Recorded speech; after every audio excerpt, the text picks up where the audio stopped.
I got to have all these different pieces, right? All these things coming together. It's not something that I can really just do by myself. And it requires like a lot more faith. And that's how I really know like it's a big vision and it's a God vision, because if it's something I can just do by myself, it's not to say that he's not leading that part too, but this is like this is the next level of faith that all my other walks of faith have led me to.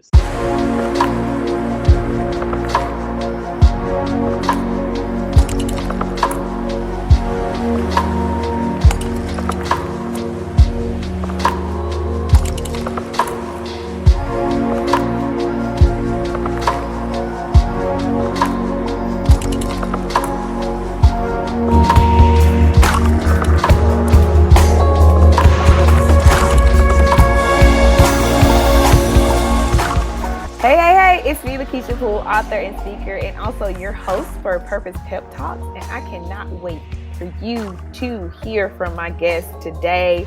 She is an entrepreneur, and she is following through on a purpose, a dream that God gave her over 20 years ago.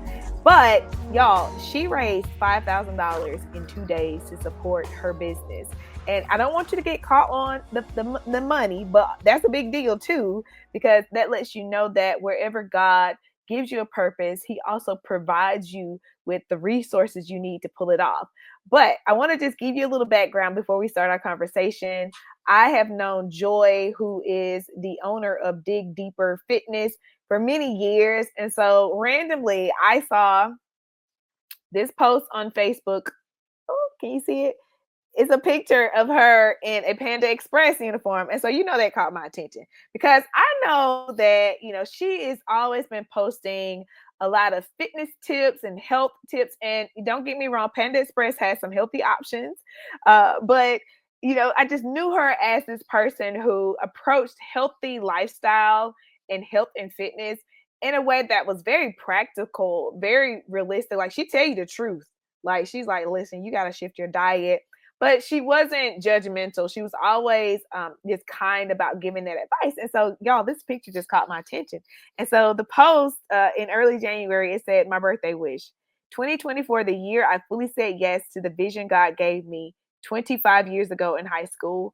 Over the years, y'all have probably seen me mention opening a restaurant, or sometimes trying to get someone else to do it. Doesn't that sound familiar? I think we all kind of do that when God gives us a vision. Like, can somebody else do this? So she says, but last year I decided to commit the whole year to moving forward with my idea for a healthy fast food restaurant. Okay. She said, when she said yes to God, for real, she decided to commit a whole year to moving forward with her idea. I know a lot of times when we have big dreams, big goals, we want stuff to happen fast. And so the thing that I really admired about Joy is that she is taking her time.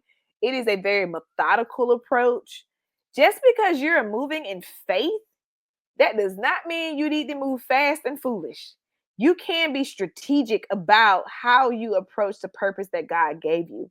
And so that image was from her deciding to work at a fast casual restaurant for 6 months so that she could then be prepared and better understand what it would take for her to operate her own business. And so she just talked about how while running her fitness business full time, she was also working at this restaurant 25 to 30 hours a week. 25 to 30 hours a week working at a fast casual restaurant, also while running her current business. Y'all, that's commitment. Purpose requires commitment. And she demonstrated that she was willing to make those sacrifices, to put in that sweat equity to pull off the vision that God gave her. And so she says, now to move forward with the next stage of my restaurant, I need y'all support. I'm excited to announce that I'm working to open the Fresh Fix. That name just, y'all, doesn't it just make you excited to learn more? So the Fresh Fix is a healthy, fast casual drive-through restaurant that serves hot, fresh, flavorful meals on the go in under 5 minutes. That is like win, win, win, win, win.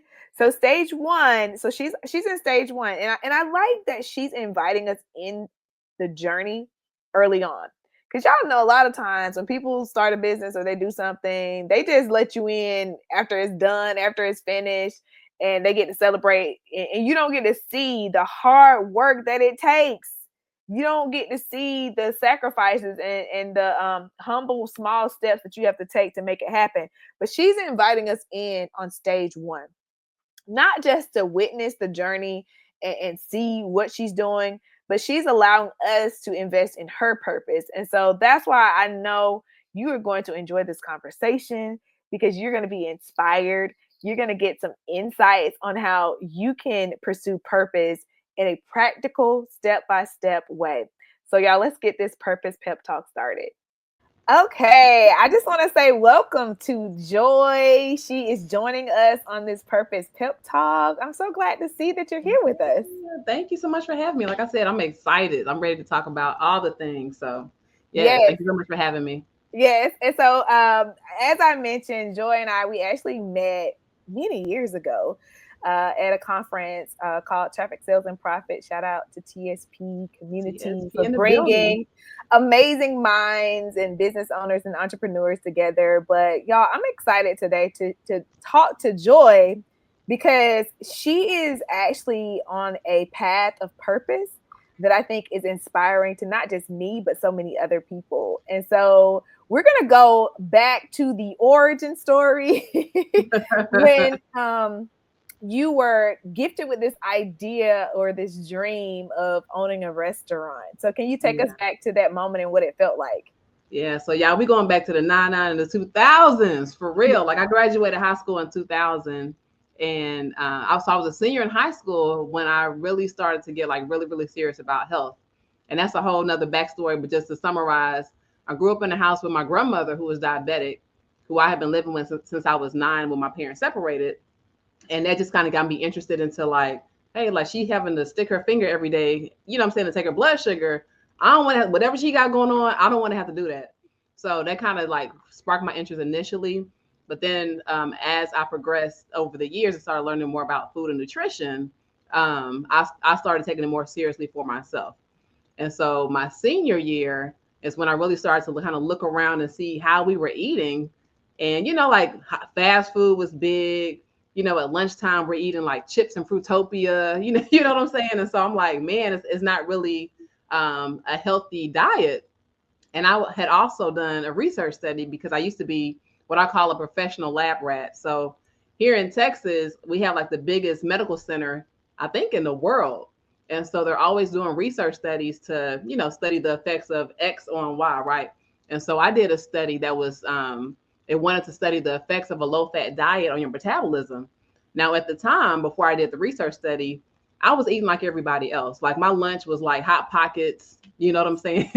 the chicken tender basket with the fries and all of that. But when I did this research study for a week, they controlled what I ate. And so I had to eat only what they gave me to eat. And so for this 1 week, I was eating really healthy. Now, like I said, I grew up in my grandma's house. So typically for dinner, we were eating more like the soul food style. You know, she was diabetic, but it still wasn't what it should have been. Right, right, right, right. Right. I mean, she's probably doing better than she would have been doing, but it still wasn't quite where it should have been. But I flipped, and for that week, I started eating healthy. And it may have just been like a placebo effect, but I felt the difference for that week. And it may have just been like the fact that I knew I was doing something good for my body. And I liked the way that that felt. And so I started to eat, even after the research study was finished, I continued eating what they gave me to eat. So now for my lunch, I'm taking carrot sticks, right? Yeah, How exactly. did the kids respond to that? Like, man. I mean, they kind of side eye, like, you know, that's your lunch. You know what I'm saying? Because around me, we had Chick-fil-A at in our cafeteria, so everybody around me is eating all the fast food, and now I'm eating like the healthy stuff. And so I started like as you know, we're driving around, I'm like, man, why is there not a restaurant where we can go get like some healthy food on the go? Because we're still eating Big Macs, Whoppers, and all of that kind of stuff. And I just wanted like a healthier option. And so somehow God told me I was the person that was gonna be doing it. And I'm like 18, you know, 17, 18. I'm like, man, it would be cool to do this, but I have no idea how to open up this business. And so I actually went into college with the idea to open up the restaurant. I went in as a business major, but it took a very short amount of time for me to talk myself out of it. Just like that. Like I got into school and I was like, I don't really need to major in business. I don't really need to open up a restaurant. Let me figure out something else to do. And so that's how quickly I talked myself out of it. And here we are 25 years later. And now is the time. So. Well, but you didn't continue the business degree, but what did you study? So I knew I was interested in health.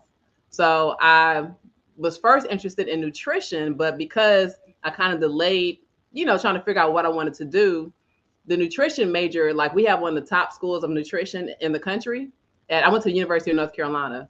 And so by the time I figured out, hey, I want to major in nutrition, 2 years had already passed. And so because I didn't start right when I got in, it would have put me 2 years later with graduating. So I was also an athlete in high school. So I knew I was interested in fitness. So I decided to do exercise and sports science, because it was still kind of related to the field. So, yeah. Well, I did nutrition in grad school. One of the reasons why I wanted to even go there on what you ended up, majoring in and studying and just your personal experience was, even though it kind of looks like you did a detour intentionally from the purpose that God had laid on your heart, you still pursue something that fits really perfectly into, what the dream was, right? So It's almost like, well, you didn't go the business route, but he got you anyway, because now you have all this knowledge and you were able to start your own fitness business. So could you tell us a little bit more about that and how, that journey has actually affected or informed the business as far as the restaurant?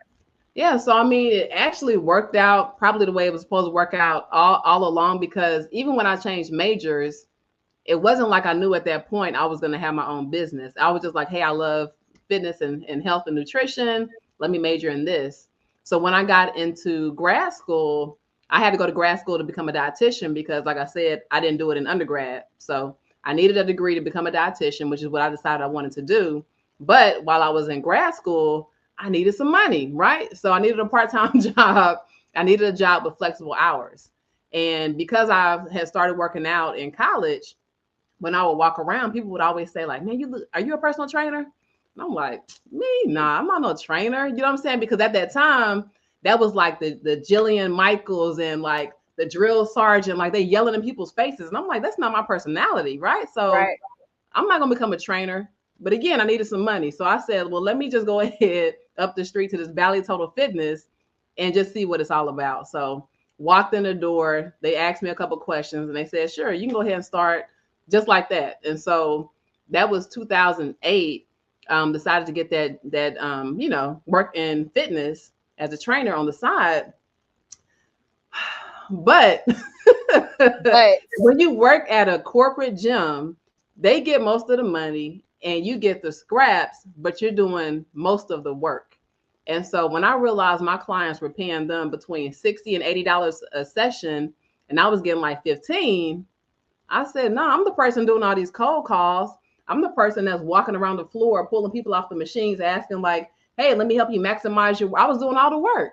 And so I had started like a little business in high school. So this wasn't like my first time trying to, do something to make money.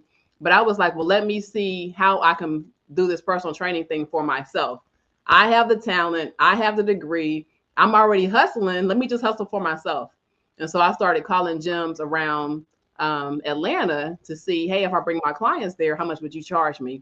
And so I started a personal training business for the first time when I was in Atlanta for grad school. So that was my first taste of working for myself for real.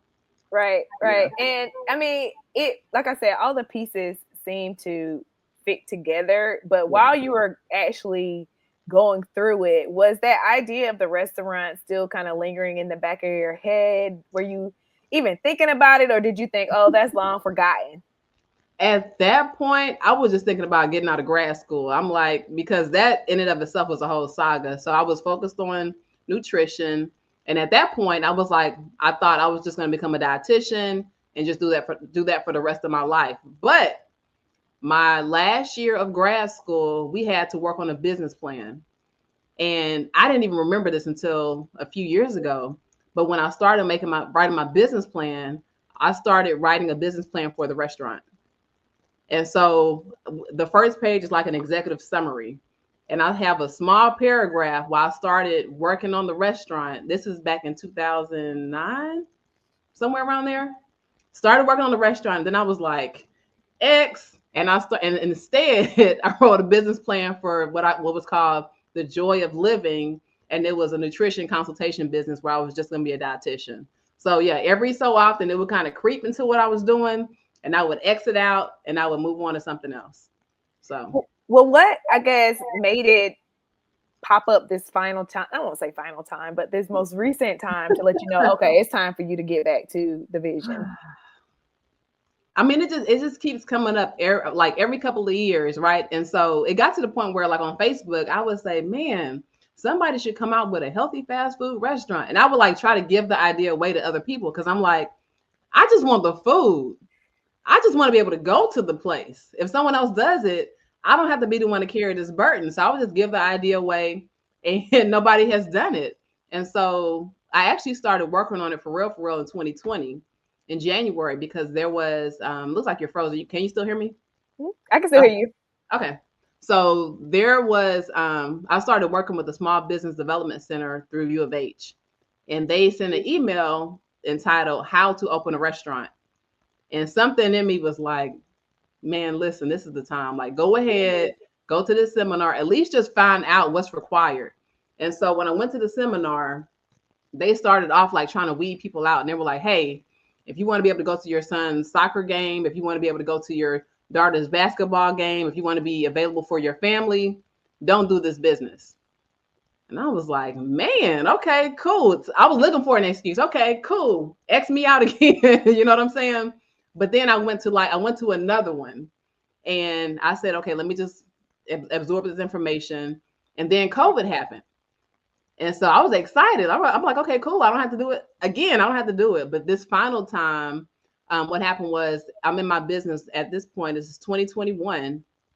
And I'm in a pivot because I'm like, okay, I've been training at this point for 2008 to 2021 is 13 years. At this point, my business was almost 10 years old. And I was just trying to figure out like some new things to do in my business. And so I decided to kind of reduce my client load and start business coaching. And so it kind of gave me some extra time to think. And as I started trying to build this business coaching side of my business, it wasn't really going as smoothly as I wanted it to. And after just some prayer, what I really realized was that I was putting things in the way of me doing the restaurant. So I was like trying a whole bunch of different things, and they would be somewhat successful, but not fully. And I was like, am I just doing these things to run from what the thing that I really know I'm supposed to be doing? Right? Because at this point, we're 24 years in, the restaurant keeps coming back to me. The business idea is still not out there. And I'm also looking at the world around me. I'm looking at more people are working out. More people are health conscious. More people also have diseases, but they're also trying to find ways to eat healthy in a way that's more convenient for them, in a way that the food still tastes good. So I'm just looking at how the world is kind of conspiring to help push me toward this idea. And so I said, you know what would happen if I really said yes to this? And another thing that has scared me about the restaurant was I kept hearing the statistic about how often restaurants fail. It's like, oh, and every time I heard the statistic, it'd be like, oh, only 80% of 80% of restaurants fail, 90%, almost 95%. It just felt like the number just kept going up. And on the other side of that, I went to a business conference. It may have been Traffic Sales and Profit, and they were talking about how many small businesses fail. And I was like, Joy, you're in, I'm in year number 13 of my small business, right? And we always hear like most businesses fail within the first 2 to 3 years. And I'm like, if I've been able to successfully build this business against the odds, you know what I'm saying, for a small business, why would I feel like I can't do the same thing with the restaurant, right? I don't feel like I'm the average business owner, nor will I be the average person who opens up a restaurant who just thinks, oh, because I can cook the food well, this business is going to last. Like, I have business knowledge. I know how to plan. I'm organized. I'm a problem solver. So as I just kept speaking these things into myself, And also realizing like, hey, if God gave me this vision, he's going to help provide, and take me where I need to go and open up the doors and order my steps in order for me to be successful. So I said, listen, this is the time to really just trust and depend on God, who's giving you the vision. And let's just take it a day at a time. And so that's what I'm doing at this point, a day at a time. Well, and I think you pointed it out towards the end there. You hear all these statistics and there's this feeling, like you mentioned, this burden. Like, why would you give me this burden of taking on a business type that is the most likely to fail, God? Right. But somebody has to succeed, right? So let me focus on that statistic. Why can't I be the person that actually does it and does it well? And on the other side of this, we're seeing like Slutty Vegan, right? We're seeing her rise. And so I would, instead of looking for ways to fail and things to push me away from the vision, I started looking for success and tying myself to those things, right? I started watching more podcast videos about restaurants. I started talking to more restaurant owners. I'm like, okay, let's do the research. Just like with anything else that I do, if you're going to do it and do it successfully, what steps are you going to take to make sure that you are not the statistic that fails? And so I went to a restaurant conference last year. Again, God, I'm just scrolling up and down Facebook, and a Facebook friend says, hey, there's a restaurant conference here in Houston next week. I have a special for $99. Anybody interested? And it's like a 3-day conference for here in my city that I had not heard about. I'm like, yeah, sign me up. So I go to this conference, and it's like step A through Z, how to open up a restaurant, how to do your menu, how to lease a building, how to get funding, how to market your restaurant. And when I went in there, I'm meeting other restaurant owners. We're talking. I'm getting excited. So again, like I said, just kind of taking it a step at a time. And then I also met a really successful restaurant owner here. Have you ever been here to Houston? I have. Okay, you been to the Breakfast Club? I have not. I've heard of it though. So it's a staple, right? So going back a little bit, a couple of months before I went to this conference, I had gone to a pitch competition that the Urban League has. It was around November, December. And so that year I had started going to pitch competitions because I was also trying to warm myself up to the idea like, hey, you're going to have to start raising money for something, even if it wasn't a restaurant at that point. And so at the end of that pitch competition, again, I felt compelled, like, Joy, one day you're going to be in here pitching for your restaurant. And I got nervous again, like, wow, Lord, why I got to do this? And so I saw a business friend of mine, and I was like, listen, I feel like I need to open up a restaurant. I said, but I'm really nervous. And he said, well, why are you nervous? I said, I don't know anything about owning a restaurant. I've never worked in a restaurant. And the Breakfast Club had catered the pitch competition. And so he said, you know what? You need to talk to Marcus Davis. He'll get you going. And I'm like, Marcus Davis? Because I'm like, to me, he's like Marcus Davis. And he was like, I go up there every Sunday. I'll just, mention your name to him, tell him you should talk to him. And, he's real cool. I said, okay, cool. The next day, he sends a message. Hey, Marcus, this is my friend Joy that I was telling you about at the restaurant. Yada, yada, y'all should really connect. And so Marcus is like, yeah, just come to the restaurant. I'll talk to you. And so I go up to the Breakfast Club. And now I'm nervous because I'm like, oh my gosh, like, it's not like we have a meeting. He's just like, pop in and talk to me, right? And so when I go to the restaurant, I'm like nervous. I'm like, okay, if he's sitting at a table, do I just like bombard the table? Do I like go to the back? Like, how do I talk to him? And so I'm sitting there eating my breakfast, and I hear him as he comes into the restaurant. And like, now I'm like, oh my gosh, like, it's time. I gotta, figure this out. And do you know I left without talking to him? Joy. I left without talking to him. I'm just being real, because I waited too long, and he went and sat down with a table of people, and it looked like they were having like a kind of business meeting. Now I had been there long enough to have approached him before he got to that table. And now I'm at the table like, man, okay, I got a hair appointment in like 20 minutes. Okay, now I got 15 minutes. Okay, now I got 10. He's still in this meeting, so I left. And I have some business accountability partners.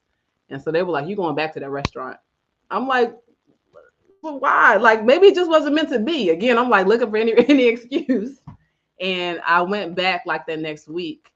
And Marcus Davis of the Breakfast Club sat down with me for an hour at his restaurant. I went to his table and I was like, "Hey, I'm Mark. Hey, I'm Joy, my friend Kylie." And he was like, "Yeah, I was sitting at a table next to him."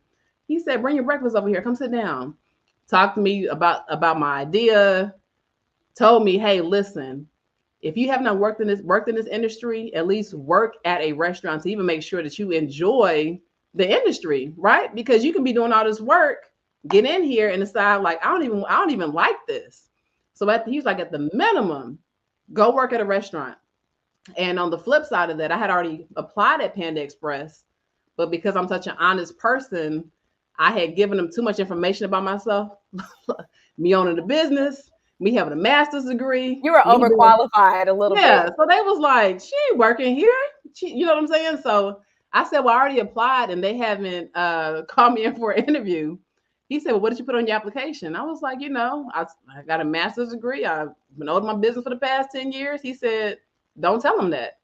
And I said, "Do you want me to lie?" He said, "I'm not saying to lie. I'm just saying to omit some stuff. You don't have to let them know all of that." And so when I reapplied, they invited me to an open house interview. And I said, "Okay, cool. I'm gonna be the first person there."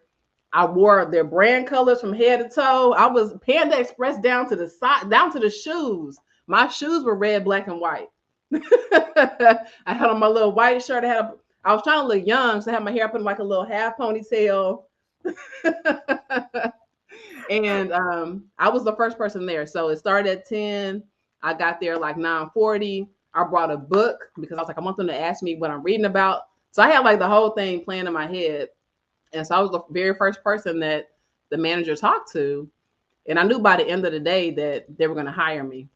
And all my application said when I reapplied was, they said, what is your level of education? It didn't say highest. Right. So now I'm reading between the lines. It didn't say I had to put the master's. I put high school, and it said, "What was your last position?" I put personal trainer. That was all I had on my application. That was it. So And so when you made that move though, yeah. did it feel like you were taking a step back, because it requires some humility to know that you have this big vision, to have your own, like, first of all, you already own your own business. And so you want to have your own restaurant, and now you're working in fast food or fast casual. I think they're classified as fast casual. Fast casual, right. So Technically. What did that feel like? To be honest, it did not feel like a step back, only because I didn't feel like I had to be there. I could, what I'm saying? Like, if it was like, man, this is my last option, I'm down to my last dime, I got it. It didn't feel like that. It felt like I was taking on a project, and I felt like, okay, I'm an undercover boss. So I get to go in here and pretend like I'm 19 or 20, because they had no idea how old I was. They didn't have none of my background. So like my coworkers were always asking me like, "Joy, how old are you?" I'm like, "How old do you think I am?" And so some would say, "Oh, you're 18." Someone would say, "You can't be any older than 28. Oh, you got to be in college." So I just let them kind of guess. I never told them my age. So to me, it was fun because it was like extreme, 180 from running a business the other parts of the day to just showing up. And I was trying to kind of act young so that I can talk to the employees, because I was trying to get into their heads of like, why do you work here? What do you like? What do you dislike? What would you change? And that kind of stuff, because I'm taking notes for my own stuff. But then I'm also trying to show like initiative, and so I can be like promoted, because I was trying to learn more just about the industry in and of itself. So when I interviewed, the manager had been talking about promoting me into a shift leader. Unfortunately, we never got to that point, just because that's a whole story in of itself. But I would just say it just didn't work out the way I wanted it to get that level of management experience. But it gave me exactly what I needed. I went in there with one mindset as far as what I wanted to get out of it, but it gave me something completely different. But it was still exactly what I needed in order to move forward. So it was a great experience. Well, and I think, jobs like that, opportunities like that, or even like for people who perhaps maybe have like a 9-to-5 or are employed and they want to start their own business, or they want to do, I just always encourage people, pay attention to the operations of the business that you work for, so that you can start to get some hands-on understanding of all the little nuances, the way you can structure your business, because I always knew I wanted to start my own public relations firm. I knew I always wanted to start my own business. And so, girl, I'm asking questions about P&Ls and budgets and, like even little things like, why do we pay like net 60 and all these different things so that you can't understand cash flow. And so there are just so many things and opportunities that you can take advantage of, even if you're not at that stage of your purpose or your dream being fulfilled. And so one of the things I also wanted to ask you about is, how, you knew this was going to be a big burden. And you hear all these negative statistics. What did it feel like when you made that post on Facebook and wanting to get some support for this first phase of your business and how people showed up for you? What did that feel like? God. And how surprising was that? Listen, so leading up to my birthday, I was like, I think I'm going to do a fundraiser because I had been kind of chronicling my journey at Panda Express. I had pictures. And I was like, what am I going to do with all this stuff? I knew that at some point I was going to have to tell my story and I would just have this in the back. But I didn't want to have to wait until my restaurant was successful to start kind of telling the process. And so leading up to my birthday, I was like, I think I want to just start raising money because I need to really start moving forward. I did the Panda Express thing. I gave that 6 months. Now, what are the next steps to really get this restaurant open? And I was talking to a chef consultant and he had already told me like, hey, it's going to be like a $10,000 investment. I'm like, okay, cool. But I know I didn't have $10,000 for that. But I also knew if God gave me the vision, he was going to help to provide for it. So exactly. Exactly. So I wasn't really stressed about that. But I knew I needed to put forth some action to start raising the money to get there. And so leading up to even on my birthday, I was like, man, am I going to put this fundraiser up? But what really encouraged me was my massage therapist. So she was planning a trip to Thailand to learn more about Thai massage. And she had done a GoFundMe to raise $3,300 to fund her flight, her hotel, her training in Thailand. And I saw how, easily I gave her money because I'm like, I knew that she was, I knew her background. I knew it was going to be a benefit to me as well. And I wanted her to be able to go over there and become her best. So I was like, listen, if I feel that way about her, let's just see what happens. Right. And so I throw up the GoFundMe and I would say like within a couple hours, I already had $1,500. And I was like, wait, I wasn't ready. I was not ready. So it was just like, the email, like GoFundMe, they were emailing me every time a donation came in. And it got to the point where GoFundMe was like, listen, you can have so much support. We're not going to email you every time. We just going to send you a daily email. And wow. I'm like, I'm like just ugly crying. Every time an email came in, I'm just like, I said, okay. And keep in mind, it's also my birthday. So you already know on Facebook, everybody's telling me happy birthday too. So it was just like all these notifications going off between the emails, the happy birthday wishes, I had posted a picture of me at Panda Express, just kind of telling my journey. So as people leaving, even if they're not donating, they're leaving comments of support. And it became too much. Like I was just emotionally overwhelmed. I had to just put my phone away. And I said, I'm just going to take the rest of these hours of my birthday to just watch TV and, have some time to myself. And I'll look back at my phone tomorrow morning. And when I woke up the next morning, I was at like 3,500, right, overnight. And so my goal for the fundraiser was 5,000. And so I was like, man, can I get to 5,000 by the end of today? Like, that's like 24 hours pretty much. And so I just kept pushing like, hey, y'all, can we get to 5,000? And I think I got there. It was like right at the 24-hour mark or something like that. I mean, no, it took 2 days to get to 5,000. And I knew I really needed 10. And so someone had messaged me and said, hey, you should increase, your fundraiser because people may think that they can't contribute anymore. So then I raised it up to 8,000. I don't know why I didn't put it up to 10, but I didn't want to point that out, but baby steps. I think mentally I thought that people felt like it was closer to threshold, maybe they would be, it would kind of accelerate the donations. Because if I was too far away, they'd be like, I don't know. It was a mental game for myself. But anyway, so then I kept pushing and I got to like 6,500, which is where I am now. And I got there in like a week. So then one of my clients, I don't know if you saw the picture of me with that purse on my Facebook, but another client of mine handmade me a purse and then put some extra donation money inside the purse and was like, I just want to sow into your vision. And so now I'm at 8,500. Wow. So I'm 1,500 away from that initial benchmark of $10,000. Well, before we get to you telling us how we can support you to get you to 10,000 plus, I just want to point out that GoFundMe is available. It's an available resource really for things like funding your business. I think people make fun of GoFundMe for like funeral costs and all those different things, or people using it for maybe more frivolous things, or I don't know. Like, I think people feel like they're going to be judged for asking for help. That's how I feel. But it's not. It's people feel like they can participate in the fulfillment of your purpose. It was inspiring to see you actually pursuing what you've always wanted to do. And so it's like you just want to be a part of it. So it's not, people don't look at you like you're asking for a handout.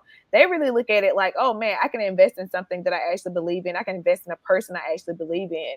And so go ahead and tell us, like, how can we can still donate and stuff? Yes. Y'all help me get up to 10K. So you can follow me at Digg Deep Fitness. You can see the name. I think y'all can see the name, but it's DiggDeepFitness at Instagram. And in my link tree, I have a link to that GoFundMe page. That's the easiest way to get there because it's a long, it's a long GoFundMe name. I need to make a shorter bit.ly to just give out, but that's the quickest way to get there is just to find that link on my Instagram. And then I'll also have updates for the restaurant on that page as well. So yeah, a lot of people that donated were like, listen, I'm excited for you, but I'm more excited for me because I want this restaurant to exist. And so it was also great to see the validation that people actually really, really want this restaurant. And ever since I said yes and was intentional with my steps, almost every day is just something else that happens that validates or confirms me moving forward. Like I was at a social event last weekend on Friday and it ended at around 10, but around 9:00, someone was like, man, I'm hungry. Like, why don't we have a fast food restaurant that just like serves some healthy food? Just like some hot meals, but I can just go grab something. Right. They don't know that I'm working on a restaurant. And I was like, actually, I'm working on one. They were like, what? So then like the whole table was like, what you working on? Because I hadn't talked about it. And so 2 out of the 3 people at the table were like, I've been looking for something like that. So I sent them my link to the donation. I'm doing a market research survey. So I sent them the link to that. So, you know what I'm saying? It's just like a day at a time. I'm pulling in support. I'm letting people know about the restaurant and I'm just continuing to move forward. Man, this is so good. Like I said, I knew once I saw that picture, I'm like, I gotta have you come on and talk about it. Because I know there are so many people who they've had these long held dreams and it's almost gotten to a point where it is overwhelming, but you figured out how to take it step by step. And as you show up, God shows up, people show up. The burden isn't just on your shoulders. And it's also something that, like you said, this is the time for it. Whereas you were given that vision and that dream many, many years ago, sometimes it takes a while for the people to catch up. Exactly. And I think we've caught up. I think we're ready. We're in anticipation for something like this. I know I am. I want something because I can't eat fast food. Like literally, Yeah, like you're saying, like timing is super important. And I feel like a lot of times when we're given a vision, we feel bad about not moving as quickly as we think that we should have, but we also have to realize that our steps are being ordered because I just look at how much being a personal trainer for the past 17 years, how much that has helped me, is going to help me in this next chapter, how much owning a business for the past 13 years is going to help me in this next chapter, just learning how to serve people, just growing my network over these past 17 years. I mean, even down to when I did my fundraiser, one of the main reasons why I was crying was because I saw people from every chapter of my life contribute. I'm saying down from elementary, middle school, high school, college, grad school. I had a business named Be Natural Apparel, right? That business mastermind programs I was a part of. People, clients that are with Dig Deep, people just attached me on social media. So it was just like God was just kind of showing me, like, listen, you've been out here. You've been doing the thing. You know what I'm saying? Like, give yourself credit for the work that you have been doing, because all of this is working together for the good, right? And that's where we're at. Yes, yes. And I can't wait for the grand opening and the expansion, the franchise. We're gonna go ahead and claim I all of listen, that. nationwide, if not globally. So that's a done deal. Oh yeah, 100%, 100%. But I just thank you so much for taking the time out to share with us. I know that your story is going to be inspiring to other people who perhaps they feel like the vision that God has given them, they're like, "Lord, no." Which I'm going to be honest, I think most people that's their initial response What? to a God idea. Like, Lord, no, I don't think I want to do this, and so that's Yeah. not abnormal to run a little bit, but Can as I add something to that? oh yeah, go ahead, go ahead. Yeah, so like we always hear about, like, the big dream that scares you because it should be something that you can't do by yourself, right? And I'm an ambitious person, but I typically choose goals that I kind of know I can achieve if I know I'm a planner. So I'm like, okay, I just need X number of clients, X number of dollars. Okay, cool. Now how do I get these clients? I can do that all day long. A restaurant, now we're talking about I got to hire 20 people. I need a chef consultant, a kitchen manager, assistant managers, employees running, you know what I'm saying, helping to run the restaurant when I'm not there. I got to have all these different pieces, right? All these things coming together. It's not something that I can really just do by myself. And it requires like a lot more faith. And that's how I really know, like, it's a big vision and it's a God vision, because if it's something I can just do by myself, it's not to say that he's not leading that part too, but this is the next level of faith, that all my other walks of faith have led me to. So And yeah. that actually made me think about how we do try to separate faith and business, or faith, and at least that's how I feel like most of us grew up hearing, that you don't mix Mm-hmm. faith with business or work or your professional life. But really, what you're doing, yes, you're starting a restaurant, but from God's eyes, it's like, oh wow, like I'm getting to do purpose with her in a deeper Mm-hmm. way. And so throughout that journey, the spiritual development is happening as well. And so I think that's the same for all of us. Like, we go in thinking, oh, I'm doing this because I want to earn some extra money or something. And he's like, oh, no, no, no, no. You're doing this so you can meet this person who then is going to donate to your GoFundMe some years from now, so that you can do the original vision that I gave you. And like all those pieces really do come together where our faith can be strengthened and developed as we take that next step. Absolutely. Yeah. I Man. mean, listen, I only have one tattoo, and that tattoo is faith. And I Ooh. got that when I was 21. And I mean, like, every chapter of my life has required like a large amount of faith. Even when I went to grad school, I moved to Atlanta to go to grad school. But within 2 months, I was like, hey, I'm moving to Atlanta. And I didn't have a job. I hadn't even gotten into school. I'm just like, I'm going. And I moved within 2 months because I was trying to be there so that when I started school the next year, I would have lived in Atlanta long enough to be an in-state student. And you had to be there at least a year before class started. And so I was like, cool, I'm moving. Right. And that was like a huge step to move from here, there. And then like every other move that I've made has been like a big faith move. And so again, it's just helped to, like you said, strengthen my faith at every single walk. And so I'm like, now is not really the time for me to doubt anything, because I've been able to see over the course of my life every other move that God has led me to, how he's moved me through it, developed me as a person, as you said, and continue to strengthen me for the next chapter. And so now is the chapter for the restaurant. Man. And I think throughout that too, he just trusts you. because you've proven that you do demonstrate faith and action together. And so that should be a confidence boost, for you and for anybody else where God has entrusted a vision or a dream to you. That means he trusts you. That means there's something that that's a part of your being and your design that he knows that you are capable of doing that thing. Forget all those other statistics that those people threw out. You part of the 5%. You're not part of the 95%. Exactly. Somebody got to be a part of that 5.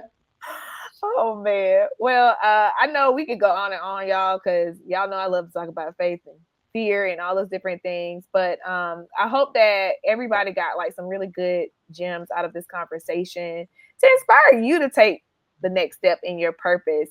And so if there's anything else that we didn't get a chance to talk about that you want to share before we close out our conversation. No, not necessarily, but I just want to encourage people who are listening. Like, if you really feel convicted for something that God wants you to do, literally do it. Like, it doesn't have to be today, as far as the whole vision, but just start to take those steps. Just start to move toward it, because, like a business owner told me at this point, this was back in 2018. He said, as you move toward the vision moves toward you, and you just start to see those steps, those next steps, just aligning for you. Because I know the quote is like, you don't have to see the full staircase in order to take the step, or something like that. It's like an MLK quote. But just take it a step at a time. Take the next step that you can see, and that'll lead you to where you're supposed to go over time. Oh, that's good. Yeah. That's good. Just imagining how that you taking that step and purpose, eventually you're going to meet and intersect, and it's all going to come together. So I think we all can do that. And if you are that, I know a lot of us get that analysis paralysis. If your next step, it can't be something, specific and tangible that you can think of, pray and ask God, like, what my next step is, and trust and believe you're going to get some insight on something, and then you just literally do it. I don't care how simple it sounds. It might be call this person. It might be ask this question. It might be send that email. I mean, it could be anything, and it can open up a door for you. So I hope that, like I said, I hope you guys this pep talk gave you a little bit of encouragement, and you got a glimpse at what it really takes to make purpose a reality. So thanks again, Joy, for hopping on and sharing with us today. Absolutely. Thank you. Okay. All right, y'all. I'll see you next time for the next Purpose Pep Talk. Bye.